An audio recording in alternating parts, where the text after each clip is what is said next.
взимаме информация от интернет пространството е много лесно и много е добро. Защо ние се събираме в църкви? Първата причина защо има църкви? Още Бог го определил преди създанието на света. Да има църква, да има храм, всеки да се събираме. Къде Божия дух се вози? Той насякъде, ние сме храм. Обаче църквата, ние тук общуваме с Бог. Бог тук надокосва. И вънка може да надокосва, обаче тук стават чудесата и знаменията в църквите, в сградите. Сградата не ме спасява. Бог ме спасява. Обаче служителя, който служи, той те благославя. Той няма как да ти служи вънка. Вънка какво ще ти прави? Защото много хора в TikTok казват, аз скоро, такова с едни братя пак от Бога са, вика, пастора идва, служи си, всичко окей, не пита хората какво става, какво не става. Аджаба, пастора знае всичко. Пастора си знае овцете, пастора знае тича, навсякъде, знае проблема къде е. А в TikTok какво ще се правиме в TikTok или пък в интернет пространството, кой е по-добър християнин и състезава се в словото, а пък всъщност дела няма. Виж, това е много голям проблем. Защото в интернет пространството гледаме снимките, клиповете, слава на Бога, който в интернета е супер. Гледаш и се насърчаваш, обаче там за малко се насърчаваш. Не е цяло както в църквата. В църквата има и царения. Вънка някой се моли за теб, може да получаваш и царение. Няма нищо против, обаче църквата е тук. И когато идва Божия дух да грабне, кого ще грабне? Църквата. Църквата на Господа ще грабне. Сега, моля ви се, в интернет пространството гледаме нещата, слава на Бога. Обаче те са били, някои от служителите наранени са и отдалечиха са. И почват да си правят църно църква в TikTok. И как става? На всеки един ще дават думата и сестрите там повече говорят, даже някои сестри. И добре да сега, ти говориш, ти даваш свидетелство, ти как ще почваш да проповядваш? Ти нямаш просто право да проповядваш. Жената няма право да проповядва, по принцип, нали? Защото Бог не ги дава. Значи се обръщам в Лука 15 глава. Ако има някой Библии, нека се отвори Библията. Ще я гледаме цялата глава, защото ще се спираме някъде, защото това е много голямо благословение. Притча за изгубената овца. Матея, Марка, Лука и Йоанна, тук са посланията на Евангелията. Евангелията е Исус тук. Значи, когато ние чакаме всичките неща, Лука, Матея, Марка, Лука и Йоанна, всичките го пише тук Исус. Той има хора, които пише. Там Исус говори, те пишат. Остава. Притчата за изгубената овца. А всички бедници и грешници се приближиха при него, за да го слушат. Кого слушат?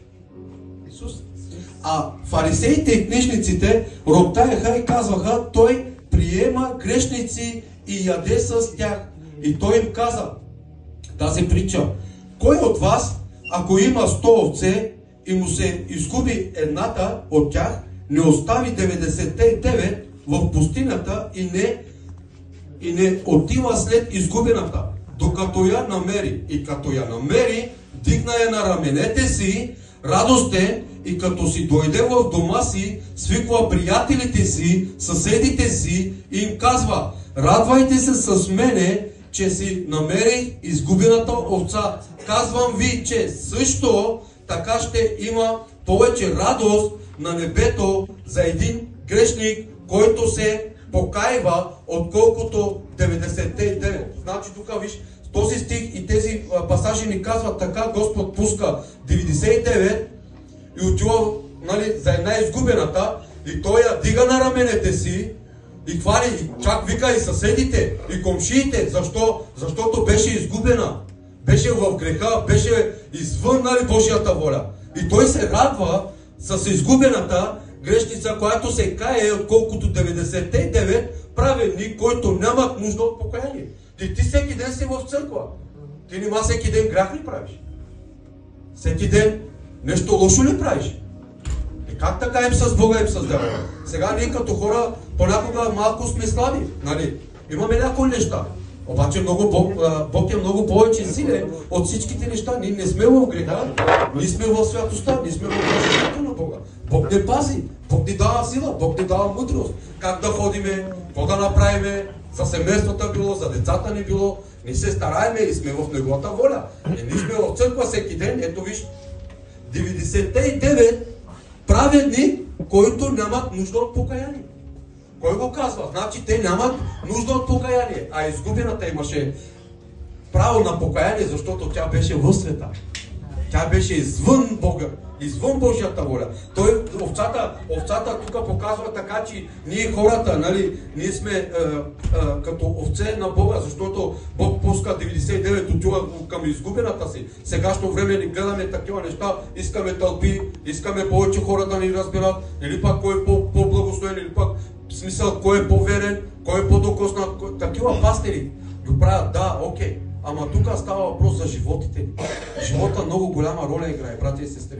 Ако животът ти отговаря на това, което е в посланието и слава на Бога, ти не можеш да казваш, че не, аз вярвам в Бог, а пък всъщност да не изпълняваш Божията заповед, да не изпълняваш Божиите принципи.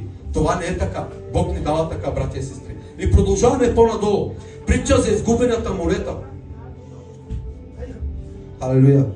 Или коя жена, ако има 10 драхми и изгуби едната драхма, не запали светило, не помила къщата и не търси гриживо, докато я намери. И като я намери, свиква приятелките, съседките и казва: радвайте се с мене, защото намерих драхмата, която бях изгубила. Също така казвам ви, има радост пред Божите ангели за един грешник. Тук пак е същото. Значи ангелите се радват, когато има един грешник, когато е хора в покаяние. Небето се радва. Това е нашата мисия, която ние да доведем хората в покаяние. Всеки ден има неща, достатъчно, че правим неща.